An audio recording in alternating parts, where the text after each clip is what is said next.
উপদেষ্টা আসিফ মাহমুদের বিমানবন্দরে গুলি ভর্তি ম্যাগাজিন কাণ্ড দেশ ছাড়িয়ে আন্তর্জাতিক মহলেও আলোচনা হচ্ছে, যার প্রভাব পড়তে পারে বাংলাদেশের উপর। প্রায় এক যুগেরও বেশি সময় পর বাংলাদেশ আবারও আন্তর্জাতিক বেসামরিক বিমান চলাচল সংস্থা বা আইএসএ এর কালো তালিকাভুক্ত পড়তে পারে নিষেধাজ্ঞার খপ্পরে।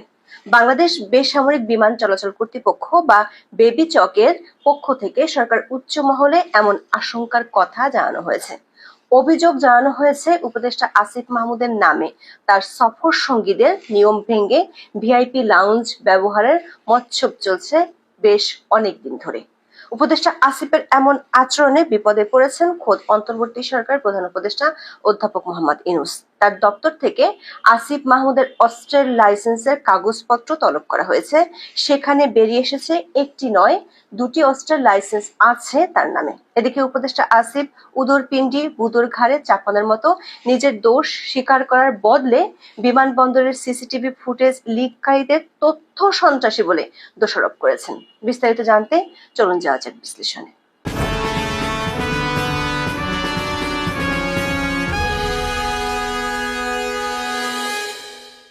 গত 29শে জুন হযরত শাহজালাল আন্তর্জাতিক বিমানবন্দরে যে চাঞ্চল্যকর ঘটনাটি ঘটেছে সেটি এরই মধ্যে আপনারা জানেন। যারা বিস্তারিত জানতে চান তারা আমাদের আগের ভিডিওটি দেখতে পারেন। স্থানীয় সরকার উপদেষ্টা আসিফ মাহমুদ সজীব ভুঁইয়ার হ্যান্ডব্যাগে একটি অস্ত্রের ম্যাগাজিন উদ্ধার হওয়ার খবর সামনে আসার পর থেকেই দেশ জুড়ে চলছে আলোচনা সমালোচনা। বিমানবন্দরের নিয়মিত স্ক্যানিং এর প্রথম দফায় ধরা না পড়লেও দ্বিতীয় দফায় এই ম্যাগাজিনটি ধরা পড়ে। হযরত শাহজালাল আন্তর্জাতিক বিমানবন্দরের নির্বাহী পরিচালক group captain SM. Ragib Samad BD news 24 কে এই ঘটনা নিশ্চিত করেছেন। ঘটনার পরই উপদেষ্টা আসিফ মাহমুদ তার ব্যক্তিগত ফেসবুক অ্যাকাউন্টে একটি ব্যাখ্যা পোস্ট করেন। তিনি দাবি করেন যে এটি সম্পূর্ণ অনিচ্ছাকৃত ছিল।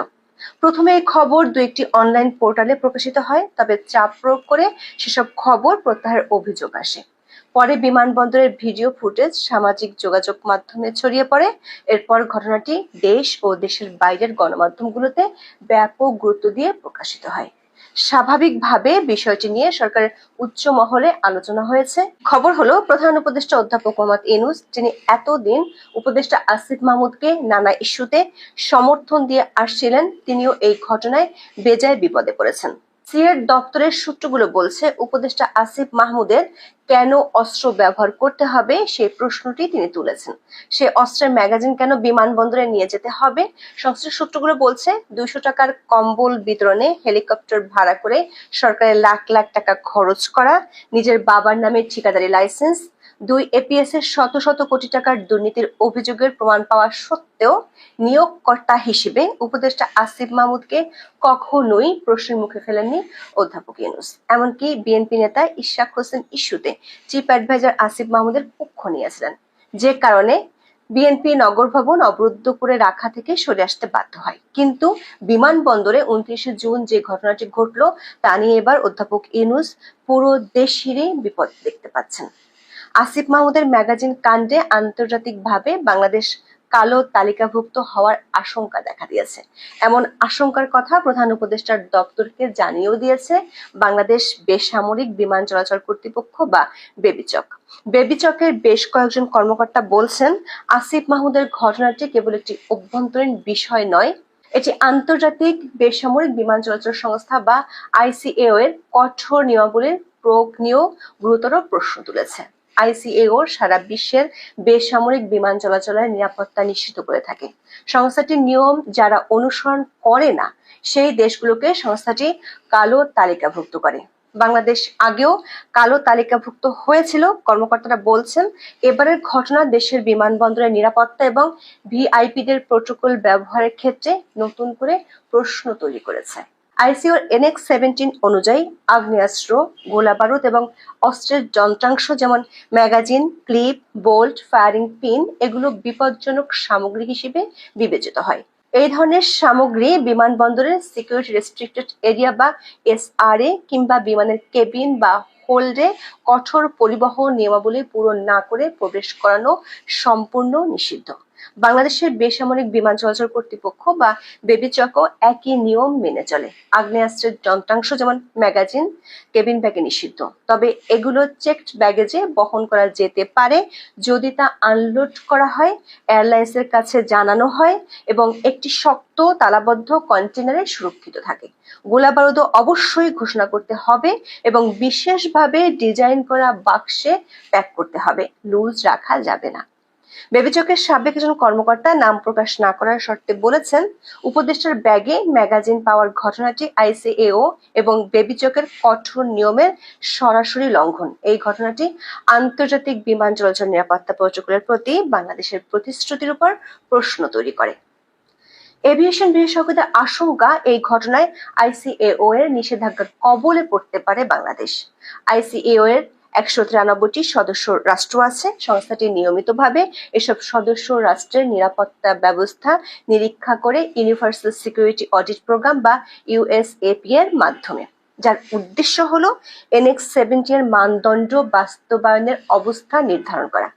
এই নিরীক্ষাগুলো জাতীয় এবং বিমানবন্দর উভয় স্তরেই নিরাপত্তা তদারকির ক্ষমতা এবং বাস্তব নিরাপত্তা ব্যবস্থা মূল্যায়ন করে।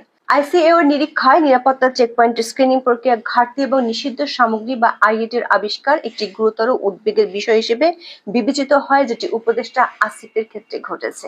এ ধরনের নিরাপত্তা লঙ্ঘনের ঘটনা, বিশেষ করে যখন একজন উপদেষ্টা জড়িত থাকেন এবং ঘটনাটি প্রকাশ্যে আসে, তখন তা আন্তর্জাতিক নজরদারি বাড়াতে পারে। আইসিএও এর সরাসরি ব্যক্তিবিশেষের উপর জরিমানা আরোপ করে না, তবে সদস্য রাষ্ট্রগুলোর নিরাপত্তা ব্যবস্থার সামগ্রিক দুর্বলতা চিহ্নিত করে নিরীক্ষা প্রতিবেদন দেয়। এটি বাংলাদেশের বিমান চলাচল খাতের উপর আন্তর্জাতিক চাপ সৃষ্টি করতে পারে। এই ধরনের ঘটনা আন্তর্জাতিক বিমান চলাচল সংস্থার আস্থা কমাতে পারে এবং বাংলাদেশের বিমান চলাচল খাতের উপর দীর্ঘমেয়াদী প্রভাব ফেলতে পারে। বাংলাদেশকে আগেও একবার নিষেধাজ্ঞা দেওয়া হয়েছিল 2009 সালের মে মাস থেকে 2012 সালের জুলাই মাস পর্যন্ত। আইসিএও বাংলাদেশকে অনিরাপদ বেসামরিক বিমান চলাচল ব্যবস্থার তালিকায় কালো তালিকাভুক্ত করেছিল। তখন ইউরোপের কয়েকটি দেশ এবং সিঙ্গাপুর বাংলাদেশি বিমানগুলোকে তাদের বেশিরভাগ বিমানবন্দর ব্যবহার থেকে বিরত রেখেছিল। 2006 সালে ইউএস ফেডারেল এভিয়েশন অ্যাডমিনিস্ট্রেশন বাংলাদেশকে ক্যাটাগরি 2-তে নামিয়ে দিয়েছিল। ক্যাটাগরি 1 হলো আইসিএও এর নিরাপত্তা মান মেনে চলা দেশ, আর ক্যাটাগরি 2 হলো যারা মানে না। 2012 সালের 19 জুলাই আইসিএও বাংলাদেশকে সিগনিফিক্যান্ট সেফটি কনসার্ন তালিকা থেকে বাদ দেয়, ফিরে পায় ক্যাটাগরি 1। সবশেষ 2018 সালে আইসিএও হযরত শাহজালাল আন্তর্জাতিক বিমানবন্দর একটি নিরাপত্তা নিরীক্ষা চালায়। এর আগে নিরীক্ষা হয়েছিল 2009 সালে, যেখানে বাংলাদেশের পারফরমেন্স খুব খারাপ ছিল। চলতি বছরে আইসিএও আবার নিরীক্ষা চালানোর কথা রয়েছে।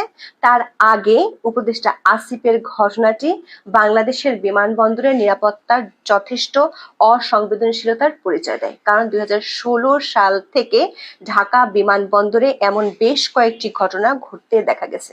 তবে ওই সব ঘটনায় হয় তাদের গ্রেপ্তার করা হয়েছিল কিংবা বিমানে উঠতে দেওয়া হয়নি, কিন্তু উপদেষ্টা আসিফ মাহমুদের ক্ষেত্রে ঘটেছে উল্টোটো। 2016 সালের সেপ্টেম্বরে 2 জার্মান নাগরিককে আটক করা হয়েছিল। 2019 সালে নায়ক ইলিয়াস কাঞ্চনের অস্ত্র ও গুলি প্রথমে চেকিং এ ধরা পড়েনি।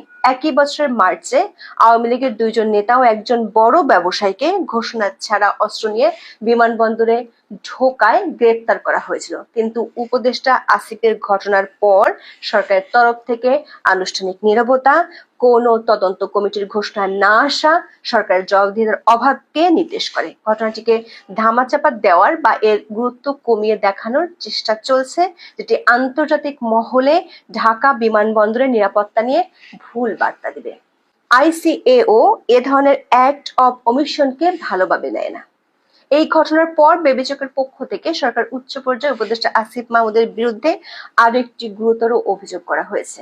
আসিফ মাহমুদ ও তার সফর সঙ্গীরা বিমানবন্দরের ভিআইপি লাউঞ্জ ব্যবহারের নিয়ম কানুনের তোয়াক্কাই করেন না। হযরত শাহজালাল আন্তর্জাতিক বিমানবন্দরে ভিভিআইপি ও ভিআইপি লাউঞ্জের ব্যবস্থা 1983 সালে জেনারেল হুসাইন মোহাম্মদ এরশাদের সময় থেকে চালু করা হয়। সে সময় এনএক্সআর 1 এবং এনএক্সআর 2 প্রণীত হয়। এনএক্সআর 1 অনুসারে বিমানবন্দরের ভিভিআইপি লাউঞ্জ ব্যবহারের অধিকারী 5 ক্যাটাগরির ভিভিআইপি ব্যক্তি আছেন, যারা হলেন বাংলাদেশের রাষ্ট্রপতি, প্রধানমন্ত্রী, সংসদের স্পিকার, প্রধান বিচারপতি ও সাবেক রাষ্ট্রপতি এবং সবশেষ অবস্থানে ক্যাবিনেট মন্ত্রী, চিফ হুইপ, সংসদের ডেপুটি স্পিকার এবং সংসদের বিরোধী দলের নেতা।